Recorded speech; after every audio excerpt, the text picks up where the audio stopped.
Now, I want to talk with you now a bit about, for a while, about your Yorkshireman whom you spoke about earlier, your husband, Yes. Cecil Tennant, who was quite Yes. posh himself, and he was a great theatrical agent at the time. Yes. You met him and you fell in love and got married, and then he introduced you to Laurence Olivier and Vivien Leigh.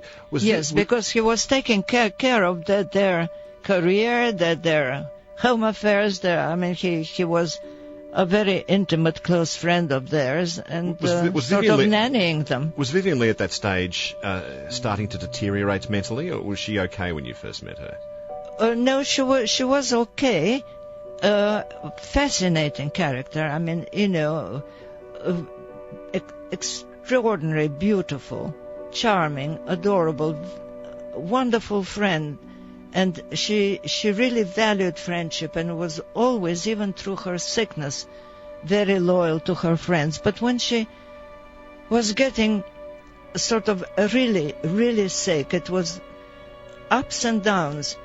She would never remember afterwards what she said and what she's done. Can you and tell what me? she said was awful, and what she did was even more awful. Yes, Irina, well, let's get to that now. Can you tell us about the day she had that terrible outburst at Cecil, your husband? Yes, we were to spend the weekend at their country house, Notley Abbey, and Vivien was really in a very bad state, on a lot of medication, and she ordered some dresses to be sent from Dior, from Paris, and it started with an argument about the dresses, because Cecil, my husband, said to her, "Look, darling, we can manage one dress to pay for," because at that time it was not allowed to take more than £300 out of England. It was soon after the war, and that. So she couldn't get the dresses she wanted. She couldn't get, and she didn't understand. So Cecil said that, look, through our office in Rome and in Madrid, we can we'll arrange something to add, because £300, wouldn't pay for half a dress from Dior. We'll arrange to transfer the money into Paris, and you can have one dress. And she got furious. Absolutely livid. No, she was going to have all three of them. He said, "Well, then what do you want, to end up in jail?" And she said, "I don't give up." We're on the radio, so I can't use the word. We get the idea. Yes, and I'll go to jail.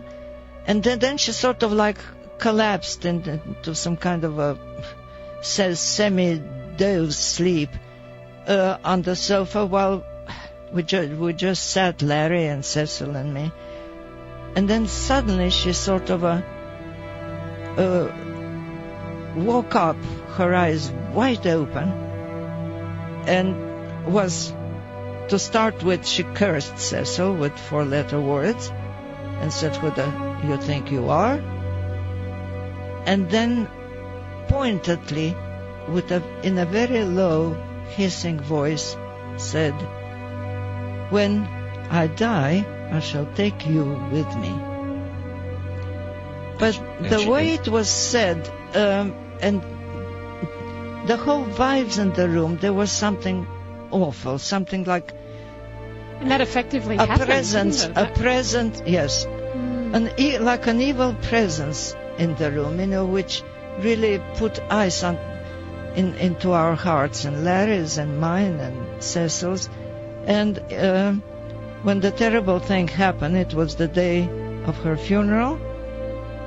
The funeral was in the morning, and Cecil crashed the car and was dead in the evening.